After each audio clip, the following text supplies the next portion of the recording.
Hello, friends. I am Chevy. Welcome to my shed. How are you today? How's life in your world? How's things where you are? I hope it's fantastic. Everything here is great. Last week, I think maybe it was. I don't know. I did a video about thinking with your hands. Might have been Monday. I don't remember when it was. Or thinking. Anyway, the concept was around the idea of those who work with their minds must rest with their hands. It's a quote I've heard, I don't know how many years ago. And I did a little video about it. And then Jonathan had a nice little comment that made me think a little bit more about what I said. And he said, I don't know if that specific breakdown works for me or not, but there is certainly a need for some downtime after a long day. And even though it is a mental job, I would still enjoy doing another mental task of a game or puzzle or similar. So Jonathan, similar, I'm a project manager, but I'm mostly a software dev. So is Jonathan. He does dev. He's probably a much better dev than I will ever be. Um, he said perhaps the lack of pressure or needing it to be done by a time that's different or going at my own pace. And I think that's the part that I wanted to key in on. Um, in case of puzzles, there's also the build-in payoff of figuring it out, so it has to build-in reward and end point. Yeah, so those two things, having an end point and having no like direction or time, or it's just enjoyment, like a mental puzzle for the sake of enjoyment. I think maybe that's really what's going on when I think about a person who thinks with their or works with their hands must rest with their a person who works with their mind must rest with their hands, because I think so often in a world like mine where projects can extend for years, like we recently just transitioned to a uh, maintenance contract or a maintenance agreement on a project that we've been working on for like a year and a half. And that was a long project, and it required a whole lot of mental gymnastics just to get through some of the steps, because some of the steps were menial tasks that took weeks on end, and it was just a drag. And I think that when you're in a position like that, when you're even in software development, I will find, what was it, Monday, Tuesday? Oh, I didn't work on Monday, so it must have been Tuesday. Maybe it was actually last week. I don't know. There was a task that I did recently that was, as a developer, if you've ever done software development, it's a little bit of a creative process. It's a lot of trial and error, problem solving because you didn't think of something the correct way or whatever. That's part of the thing. And learning how to debug what you've done is a big part of software development. It was one of those tasks where there's no stopping point. The stopping point is when it works. Because if I just arbitrarily say, well, it's 11:30, it's my lunchtime, getting back to that point again in the future will take a long time. There's buildup of remembering why I was there. And sometimes that rest point is important because coming back to it, you realize you were approaching it from the wrong angle, and approaching it from a different direction is the answer that you needed. But a lot of times, when you're stuck in that problem, that's hard to see. It's hard to know that I'm stuck and I'm not approaching this correctly and I need to get out. And so when I'm in that zone, whatever that day was, the stopping point is when it works. And that might be an hour from now, that might be 4 hours from now. I might work all the way through lunch and past quitting time because I cannot stop until it's done. Or I'll never get back to it, or when I do, it'll be at a diminished capacity. Or the hard part about doing this thinking job is when you're stuck in a problem like that, if you have to stop because the day ended or whatever, letting go of it. It's impossible. Like I just can't let it go. I end up working through nights, weekends sometimes because my brain won't let it go until I figure it out. And then I figure it out and I move on with my life.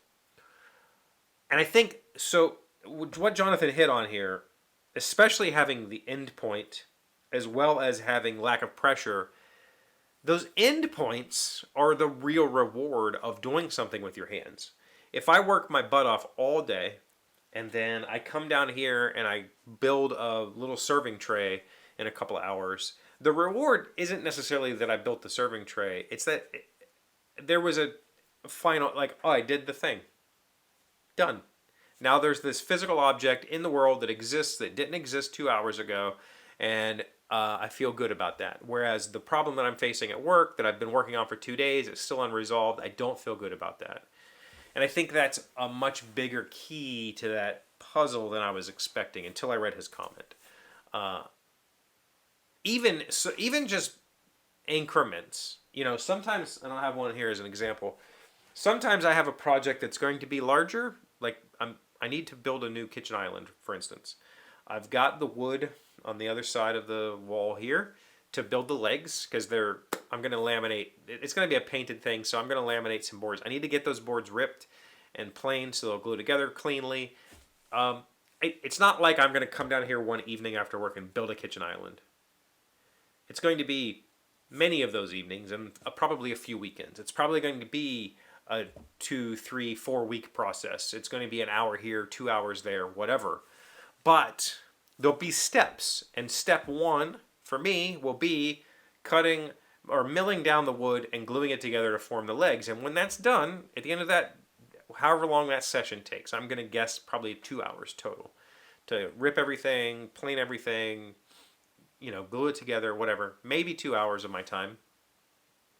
That will be end, and I will feel satisfied by that ending. I will feel satisfied that I have this chapter of the project complete, and I can move on with my evening, and I can feel like I accomplished something, and I have something to show people. It's like doing chores. I hate doing chores, but at the end of it, I go, look, I did this thing. I did it for you. I did it for us. I did it for whoever. I made us dinner. Whatever. There's a reward that comes at the end of that.